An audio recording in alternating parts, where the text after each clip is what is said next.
क्या आप श्री कृष्ण के जन्म के बारे में जानते हो? अगर जानते हो तो बहुत अच्छी बात है, नहीं जानते हो तो आज हम आपके लिए लेकर आए हैं श्री कृष्ण की जन्म कथा। कैसे उनका जन्म हुआ, किन हालातों में उनका जन्म हुआ और जन्म से पहले क्या क्या परेशानियां झेलनी पड़ी। और ये वीडियो उनके लिए बहुत फ़ायदेमंद होने वाला है जो श्री कृष्ण का उपवास करता है। श्री कृष्ण के उपवास को पूरा करने के लिए इस कथा का सुनना बहुत ही ज़रूरी है। तो आइए शुरू करते हैं आज का वीडियो शुरू करने से पहले एक छोटा सा लाइक जरूर कर देना ताकि हमें भी मोटिवेशन मिलता रहे। भगवान श्री कृष्ण का जीवन मनोरंजक कहानियों से भरा हुआ है। उनके पूरे जीवन की तरह उनका जन्म भी एक मनोरंजक कहानी है। तो आओ बच्चों, आपको सुनाते हैं श्री कृष्ण के जन्म से जुड़ी कहानी। यह बात द्वापर युग की है, जब धरती पर अधर्म का बोझ बढ़ता जा रहा था। राक्षसों ने धरती पर आकार मचा रखा था। इस बात से बहुत परेशान होकर धरती माँ गाय का रूप धारण करके देवताओं के पास गई और उनसे कहा, हे देवतागण, मेरी रक्षा करे। इस राक्षसों का आतंक मुझ पर बढ़ता जा रहा है, इन्हें ख़त्म करे। धरती माँ की इस बात का देवताओं के पास कोई समाधान नहीं था। इस पर उन्होंने ब्रह्मा जी के पास जाने का निर्णय लिया और धरती माँ के साथ सब देवता ब्रह्मा जी के पास गए। वहाँ पहुंचकर उन्होंने ब्रह्मा जी से विनती की, प्रभु मेरे ऊपर से देवताओं का यह भार कम करे, मैं बहुत परेशान हो गई हूँ। ब्रह्मा जी ने उनकी तरह देखा और कहा, इसका उपचार सिर्फ भगवान विष्णु ही कर सकते हैं। देवी आप उन्हीं के पास जाइए। ब्रह्मा जी का कहा मानकर उनके साथ धरती माँ और सभी देवतागण भगवान विष्णु के निवास स्थान क्षीर सागर पहुँचे। उस समय वह शेषनाग पर लेटे हुए आराम कर रहे थे। वहाँ पहुंचकर सभी ने उन्हें प्रणाम किया और पूरी कहानी सुनाई। पूरी कहानी सुनकर भगवान विष्णु ने कहा, हे देवी परेशान न हो, मैं मनुष्य के रूप में पृथ्वी लोक पर अवतार लूँगा और पाप को ख़त्म करूँगा। उनकी यह बात सुनकर धरती माँ खुशी खुशी वहाँ से चली गई। इधर मथुरा में राजा उग्रसेन राज्य किया करते थे। वे दयालु राजा थे, लेकिन उनका बेटा कंस बहुत अत्याचारी और लालची था।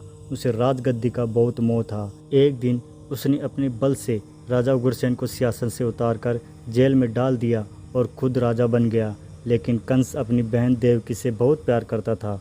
एक दिन देवकी की शादी राजा सूरसेन के पुत्र वासुदेव के साथ हुई। शादी के बाद जब कंस देवकी को विदा करने लगा, तभी आकाशवाणी हुई कि देवकी की 8वीं संतान उसका वध करेगी। इतना सुनते ही कंस के पैरों तले से जमीन खिसक गई और उसने देवकी और वासुदेव को जेल में डाल दिया। इसके बाद वह सोचने लगा कि देवकी की 8 संतानों में से कौन से नंबर का पुत्र मेरा वध करेगा। इस असमंजस के कारण उनके देवकी और सभी संतानों को मारने का निर्णय लिया। एक एक करके उसने देवकी की 6 संतानों को एक चट्टान पर पटक कर मार डाला। भगवान विष्णु की योजना के अनुसार शेषनाग देवकी की 7वीं संतान के रूप में जन्म लेने वाले थे। जब देवकी 7वीं संतान से गर्भवती थी तो देवताओं और भगवान के तरतीब से उनका गर्भपात करवा दिया। साथ ही उस संतान को वासुदेव की पहली पत्नी रोहिणी के गर्भ में पहुंचा दिया गया।